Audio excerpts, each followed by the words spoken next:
It's a good intro. We should do that. What? We ride. Welcome to the Well Life Podcast. All right, welcome to the Well Life Podcast. Another episode between Tyler and I, bringing to you some little tips. One of the eight actionable points. items for you to achieve a healthier and a more optimized well life.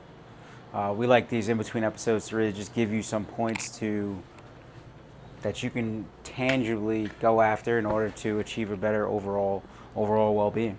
Yeah, so today we have the next in the 8 points of how to optimize your life, your health and wellness. This is another point. All right, so last time we kind of mentioned eating nutritious and hitting your protein target. You can go back to that one, referencing that one, but on to the next one. This week's topic is going to be to hydrate optimally, how you should properly hydrate, and your salt intake or sodium intake, right, to do so. So we're going to go through 4 points as to why you should, and another 4 points how you should, right, kind of just through conversation. So Should be like the actionable 8-minute 14-minute pod. But yes, today trying to talk a little bit about hydration, how and why to optimally hydrate, and how you can optimally hydrate your body. First point, kind of just about why, is water and hydration play a major factor of just overall bodily functions. So it helps to just intaking water helps to transport nutrients around the body, helps to replace lost nutrients in the body, helps with digestion, helps with regulating body temperature. So many important bodily functions that just hydration and water kind of help the body to kind of maintain regular function. Also, if you think about it, 60% of the body is made up of water. So think about just the importance there, being able to replace wastewater and get good kind of nutrients through the body and get your body kind of optimally using the hydration and the water that you put into it. Yeah, so right, water is going to be kind of the foundation of your body's function, filtration, hydration, support your energy systems, right? But hydration alone isn't just water intake. So right, that was point number 1 with water, but secondary and almost more important than that, which a lot of people lack, if you're intaking enough water, which is a problem for most people anyway, to make a point, you should be intaking adequate salt as well. And not saying the sodium and salt in a bag of chips throughout the day, right? Adequately putting salt on your food. Hopefully you're eating whole foods mostly, right? Salting your foods, some salt in your water.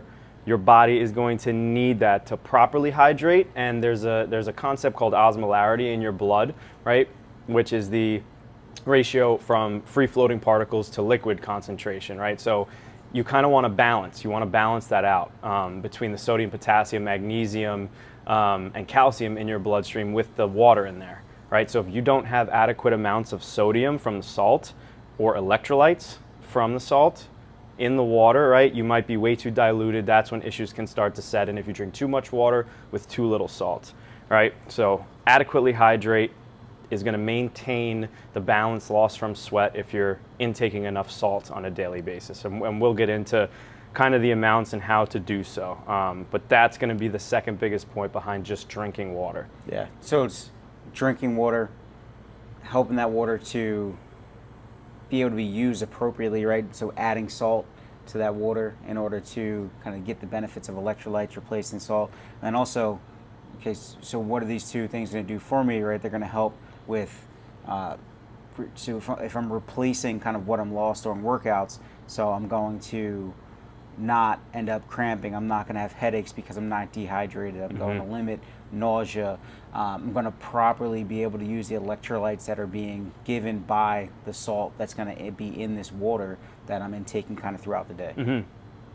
Right, so salt is going to supply everything basically from a performance aspect, muscle function, brain function.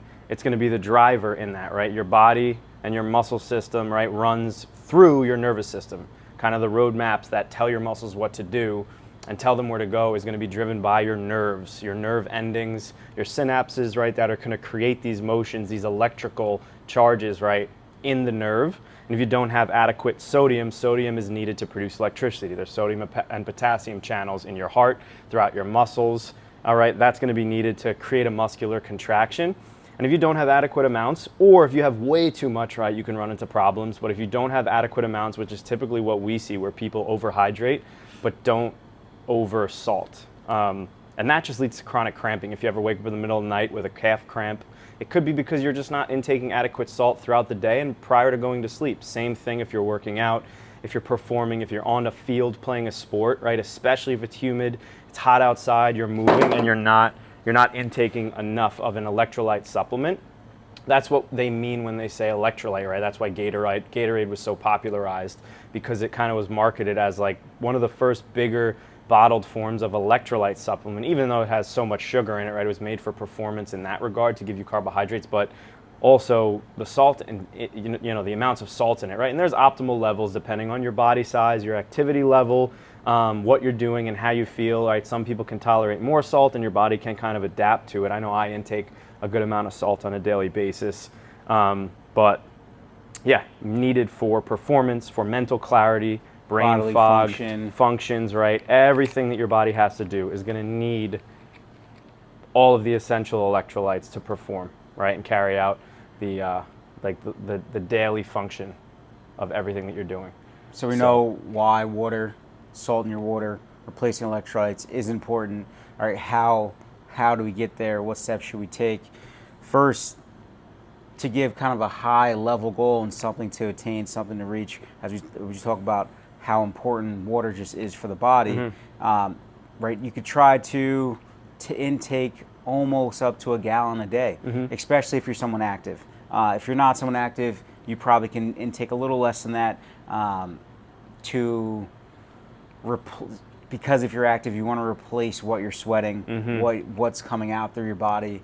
But that could be just a good target for an individual. I know for me, in order to kind of start the hydration process, I have just a glass of water kind of first thing in the morning. Yeah. Just to get ahead of hydration. It's one of the first things I do when I wake up, and I think it's probably one of the best things I do just for my overall well-being. Yeah. Every morning I have a nice sized glass of water. That could be with salt, that could be without, but I always start with a glass of water. Yeah, I'll do the same thing, try to get 8 to 12 ounces of water in prior to having a caffeine source, right, or coffee, especially just to start the day, get everything moving, the bowels moving, the kind of brain hydrated for the day from being basically asleep and not intaking water for 8-9 hours, and also, right, you can round about the amount of like kind of half the amount of your body weight in ounces almost, or 2/3 the amount of your body weight as well. Kind of like that's similar to like that full gallon or 3/4 of a gallon. But along with that, like we said, now we're going into the second point of how you got your water, cool, that's great. But now intaking salt, right? How much should you take generally in a day? Right, bottom line of like a base minimum for survival is, for which is recommended typically in the United States, is 1,500 milligrams of sodium per day, which isn't a lot.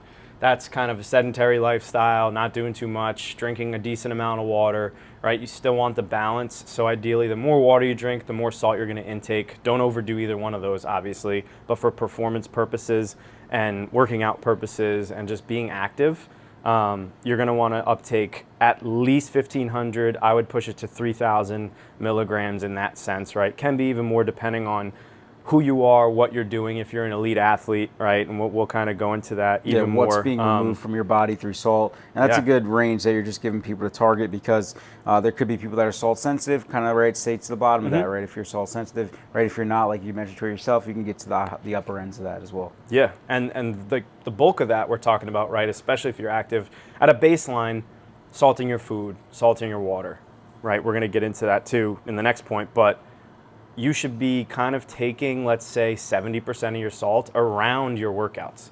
Just because your body's going to be depleting itself while you're doing that, it needs to be fed with more sodium, more electrolyte, more water, and replenishing it after sweating it out. So that's going to be the bulk. So, right, 3,000 might seem like a lot, but getting into it, like we're going to come to in 2 points, you're going to want to take the bulk of that during the workout or before the workout, right?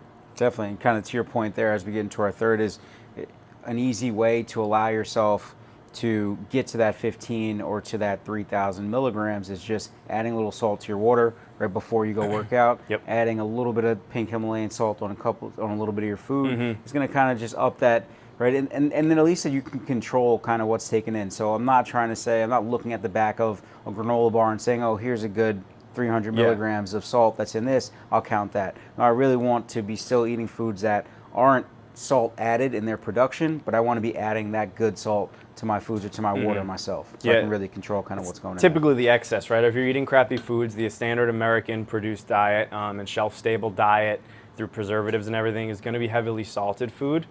But typically if you're eating that, you're probably not making an aim to drink enough to offset that too, and your body's just being processed with a bunch of crappy oils and everything, so that's a whole other issue. But Tyler's making a good point with excess amounts of the right pure salt, right? A good sea salt, a good pink salt, and that goes for any time of the day. Wake up in the morning. I actually drink some salt water in the morning, probably quarter of a teaspoon, maybe a little less than a cup, a little bit of lemon, little water, get it down, and then I'll have my coffee. Just to hydrate, right? Caffeine is a diuretic, and if you've ever, either during caffeine or during performance in sports, if you've ever felt like that cotton mouth or that dry mouth, but you're still drinking water, that's because you're still dehydrated, right? Your body's just getting more diluted, right? And there's more risk for cramping and more risk just to be underperforming because of the salt intake. So salting in food, salting in drink, make sure you have an electrolyte drink on you. I know I like to just grab stuff off the shelves that has proper electrolytes and minimal sugar in it, or throw some salt in my water. Same thing before a workout, right? I'm chucking back again another. TJ loves a good salt his tongue before a workout. Literally, I've dumped salt in my mouth just because it's efficient, it's quick, but straight from the salt shaker. I'm trying to go for a half teaspoon max, or a half teaspoon max, minimum kind of quarter of a teaspoon, which is in that kind of 600 to 1,000 milligram range. But once again, right, we're talking about that in a one shot to kind of hyperhydrate the body, and then I'm performing, I'm sweating, right? I'm playing men's league baseball this summer too. I'm out in the heat. I'm doing that before the games also because I'm going to be out for 2, 3, 4, 5 hours, sweating, drenched, absolutely drenched and depleting everything, right? It's like, it sounds like something that could be far-fetched, but it's literally just like a sports drink. Yeah. Right? You're just adding that yourself. You're creating it yourself before you go perform. Yeah, and a huge kind of upfront loaded amount to ensure that it gets absorbed, it's in your system, you're drinking water probably half the time during the event, so you're going to be diluting yourself during that water consumption, so you should preload salt for performance, right? I know that I've rarely ever, almost never had a cramp just because of that, but I've met people that eat very healthy, eat extremely healthy, right? Stick to veggies, whole food all the time, and they cramp constantly, and they drink a ton of water, but it's because of the salt intake. So that's kind of the basis, right? Be conscious, salt your foods. Know that it's important. Yeah. Know the hydrate. Be intentional about your hydration, water, adding some salts to diets in order to make that water even more efficient for your body and improve the bodily functions that it's going to be able to be utilized for.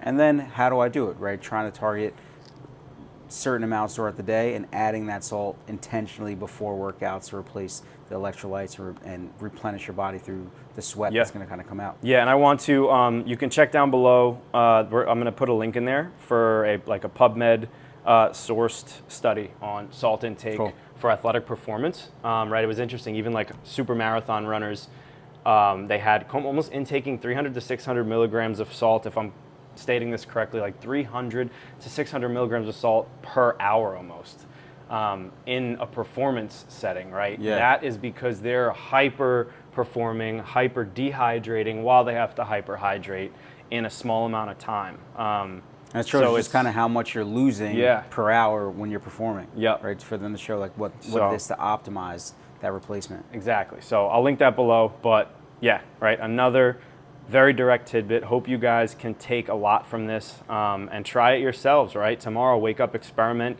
change up, ease yourself into consuming some more salt, and see how you feel. Yeah, let us know how it affects your workouts, how it could affect your digestion, just fluids moving through the body. Yep. Appreciate you guys for joining us again for another episode. Yeah, hope you guys are listening to, right, wherever you listen from. Appreciate it. Leave a like. Leave a comment on what you think. Subscribe to any platform that you're listening to us on, and we appreciate it as always. Thank you guys.